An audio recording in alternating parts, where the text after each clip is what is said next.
اللہ تبارک و تعالیٰ سورۃ 3 کی آیت نمبر 3 میں ارشاد فرماتے ہیں، یقیناً ہم نے انسان کو بہترین صورت میں پیدا کیا۔ اسی طرح اللہ تبارک و تعالیٰ سورہ بنی اسرائیل کی آیت نمبر 70 میں ارشاد فرماتے ہیں، یقیناً ہم نے اولاد آدم کو بڑی عزت دی اور انہیں خشکی اور تری کی سواریاں دی اور انہیں پاکیزہ چیزوں کی روزیاں دیں اور اپنی بہت سی مخلوق پر انہیں فضیلت عطا فرمائی۔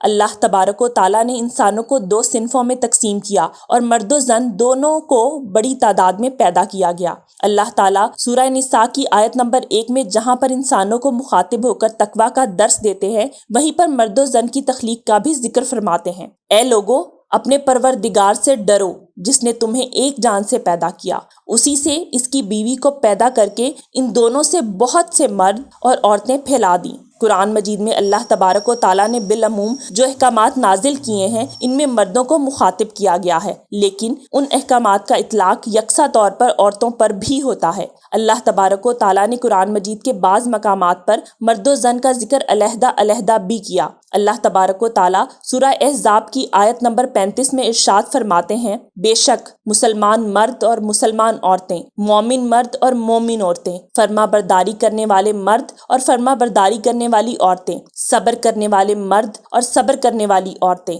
عاجزی کرنے والے مرد اور عاجزی کرنے والی عورتیں، خیرات کرنے والے مرد اور خیرات کرنے والی عورتیں، روزے رکھنے والے مرد اور روزے رکھنے والی عورتیں، اپنی شرمگاہ کی حفاظت کرنے والے مرد اور حفاظت کرنے والی عورتیں، بکثرت اللہ کا ذکر کرنے والے اور ذکر کرنے والیوں کے لیے اللہ تعالیٰ نے مغفرت اور بڑا ثواب تیار کر رکھا ہے۔ اسی طرح اللہ تبارک و تعالیٰ نے مومنہ عورتوں کو مومن مردوں کا مددگار بھی قرار دیا۔ سورہ توبہ کی آیت نمبر 71 میں ارشاد ہوا، مومن مرد و عورت آپس میں ایک دوسرے کے مددگار و معاون اور دوست ہیں، وہ بھلائی کا حکم دیتے ہیں اور برائیوں سے روکتے ہیں، نمازوں کو پابندی سے بجا لاتے ہیں، زکوٰۃ ادا کرتے ہیں، اللہ کی اور اس کے رسول کی بات مانتے ہیں۔ یہی لوگ ہیں جن پر اللہ تعالیٰ بہت جلد رحم فرمائے گا، بے شک اللہ غلبے والا حکمت والا ہے۔ مذکورہ بالا آیات پر غور و فکر کرنے سے یہ بات سامنے آتی ہے کہ اللہ تبارک و تعالیٰ نے قرآنی احکامات کو بیک وقت مرد و زن کے لیے نازل فرمایا۔ حضرت رسول اللہ صلی اللہ علیہ وآلہ وسلم کے فرمودات میں بھی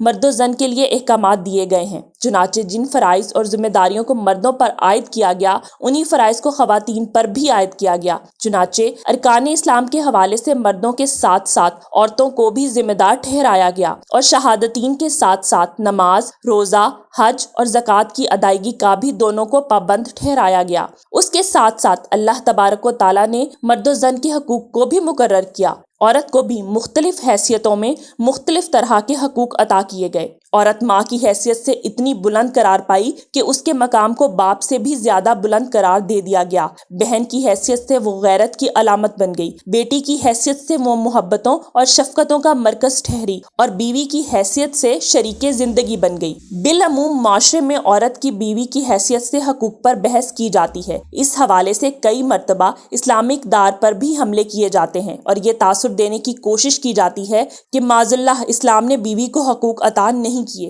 حقیقت یہ ہے کہ عورت کو اللہ تبارک و تعالیٰ نے بہت سے حقوق عطا کیے جن کا تذکرہ کتاب و سنت میں مختلف مقامات پر نہایت احسن انداز سے کیا گیا ہے۔ اللہ تبارک و تعالیٰ نے عورت کو شادی سے پہلے اور شادی کے بعد جو حقوق دیے ان کا جائزہ لیا جائے تو مندرجہ اہم نکات سامنے آتے ہیں۔ نمبر 1، شادی کے لیے عورت کی رضامندی۔ شادی کے لیے عورت کا رضامند ہونا انتہائی ضروری ہے۔ گو کہ ولی کی رضامندی کے بغیر شادی منعقد نہیں ہوتی، لیکن اس کا ہرگز یہ مطلب نہیں کہ عورت کی رضامندی کو نظر انداز کر دیا جائے۔ اس حوالے سے ایک حدیث درج ذیل ہے۔ صحیح بخاری میں حضرت خنسہ بنت خزام رضی اللہ عنہا سے روایت ہے کہ ان کے والد نے ان کا نکاح کر دیا جبکہ وہ بیوہ تھی، چنانچہ انہوں نے اس کو ناپسند کیا۔ بالآخر وہ رسول اللہ صلی اللہ علیہ وآلہ وسلم کے پاس حاضر ہوئیں اور آپ سے پوری بات عرض کی تو آپ نے ان کے والد کا کیا ہوا نکاح ختم کر دیا۔ آئلی حقوق۔ قرآن مجید کے مطالعے سے یہ بات بھی معلوم ہوتی ہے کہ اللہ تبارک و تعالیٰ نے جہاں پر مردوں کے حقوق کو مقرر کیا ہے وہیں پر عورتوں کے حقوق کو بھی مقرر کیا گیا ہے۔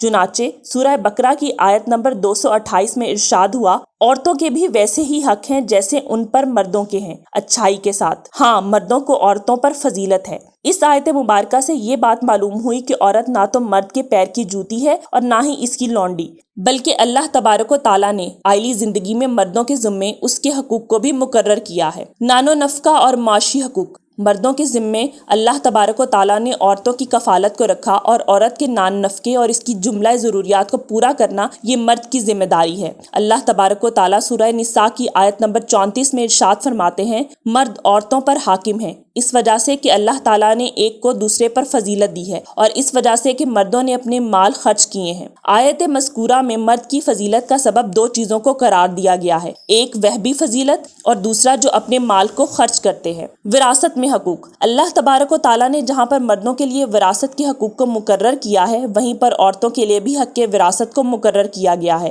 چنانچہ بیٹی، بیوی اور ماں کی حیثیت سے اس کی وراثت میں اس حق کا تفصیلی طور پر سورہ نساء میں ذکر کیا گیا ہے۔ ہمارے معاشرے میں کئی مرتبہ عورت کے اس حق کو غصب کر لیا جاتا ہے جس کی اسلام میں کوئی گنجائش اور اجازت موجود نہیں ہے۔ تعلیمی حقوق، عورت کے لیے علم کے حصول کے دروازے اور راستے اسی طرح کھلے ہیں جس طرح مرد کے لیے کھلے رکھے گئے ہیں۔ تاریخ اسلام کا مطالعہ کرنے کے بعد یہ بات سمجھ میں آتی ہے کہ حضرت عائشہ رضی اللہ عنہا نے علم دین میں غیر معمولی دسترس کو حاصل کیا اور اس کے ساتھ ساتھ فقہی اعتبار سے آپ کو اللہ تبارک و تعالیٰ نے بہت زیادہ سمجھ اور بصیرت سے نوازا تھا۔ آپ فقہی مسائل کو نہایت احسن انداز سے حل کر لیا کرتی تھی اور صحابہ کرام رضوان اللہ علیہ اجمعین مسائل کے حل کے لیے بکثرت آپ سے رجوع کیا کرتے تھے۔ علم حدیث کی ترسیل میں آپ کی جو خدمات ہیں وہ کسی سے ڈھکی چھپی نہیں ہیں۔ حضرت عائشہ کی زندگی سے اس بات کو سمجھنا کچھ مشکل نہیں کہ عورت کے لیے تمام جائز علوم کو حاصل کرنا اس کا حق ہے جس سے اس کو کسی بھی طور پر محروم نہیں کیا جا سکتا۔ تجارتی حقوق، عورت کو بھی مالی طور پر مستحکم ہونے کا حق ہے اس طرح کا جس طرح مرد کو ہے۔ عورت پاکیزہ ماحول میں اپنے شوہر کی اجازت کے ساتھ اپنی ضروریات کو پورا کرنے کے لیے ملازمت کر سکتی ہے۔ اس طرح تجارتی معاملات میں بھی وہ دلچسپی لے کر اپنی تجارت اور معیشت کو مستحکم رکھنے کا حق رکھتی ہے۔ حضرت خدیجہ الکبریٰ رضی اللہ عنہا کو اللہ تبارک و تعالیٰ نے بہت زیادہ مال سے نوازا تھا اور وہ اپنے مال کو تجارت کے لیے استعمال کیا کرتی تھی۔ بعد ازاں یہ مال حضرت رسول اللہ صلی اللہ علیہ وآلہ وسلم کی خدمت میں وقف کیا گیا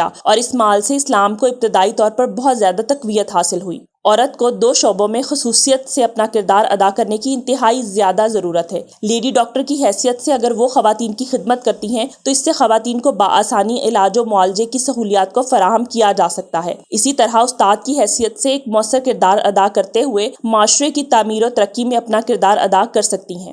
وٹا سٹا، قرآن سے شادی، کاروکاری جیسی رسموں کی اسلام میں کوئی گنجائش نہیں اور اس قسم کے معاملات کو چلانے والے لوگ ہر اعتبار سے قابل مذمت ہیں۔ جن خواتین کو مجرن کہبہ گری میں مبہوس کر کے ان کا دھندا کیا جاتا ہے، اللہ تعالیٰ نے سورہ نور کی آیت نمبر 33 میں ان مجبور عورتوں کی خطاؤں کو معاف کرنے کی ضمانت دی ہے۔ اللہ تبارک و تعالیٰ نے عورتوں کو جو حقوق عطا کیے ہیں اس کا ہمیں ادراک کرنے اور ان کی ادائیگی کے لیے اپنی ذمہ داریوں کو نبھانے کی توفیق دے تاکہ معاشرے میں اس حوالے سے جو افراط و تفریط پائی جاتی ہے اس سے نجات حاصل کر کے ایک صحت مند اور مستحکم معاشرے کی بنیادوں کو قائم کیا جا سکے۔ آمین۔